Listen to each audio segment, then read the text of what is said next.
Umani ng matinding reaksyon mula sa fans ang emosyonal na mensahe ni Donnie Pangilinan para kay Bel Mariano matapos ang kanilang pinakahuling proyekto bilang love team.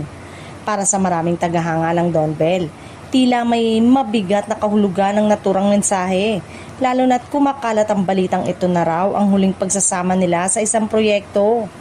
Sa mga lumalabas na pahayag at obserbasyon ng netizen, kapansin-pansin ang lalim ng pasasalamat at emosyon ni Donnie na para bang nagpapaalam sa isang mahalagang yugto ng kanyang karir.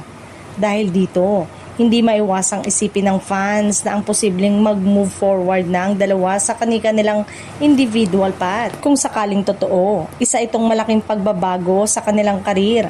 Matatanda ang malakas ang naging tambalan ng Don Bell sa mga proyekto sa ilalim ng ABS-CBN kung saan nakabuo sila ng solid fanbase at consistent na suporta mula sa publiko. Ngayon, ang tanong ng marami, sino ang susunod na makaka-love team nila? Para kay Donnie, may mga haka-haka na maaari siyang ipare sa iba pang kapamilya actress na may fresh pairing appeal. Habang si Bel naman ay posibleng i-partner sa bagong leading man upang mas maipakita ang kanyang versatility bilang actress. Gayunpaman, wala pang opisyal na kumpirmasyon mula sa kanilang management o sa ABS-CBN tungkol sa permanenteng paghihiwalay ng kanilang tambalan. Sa huli, kahit ano pa ang mangyari, isang bagay ang sigurado.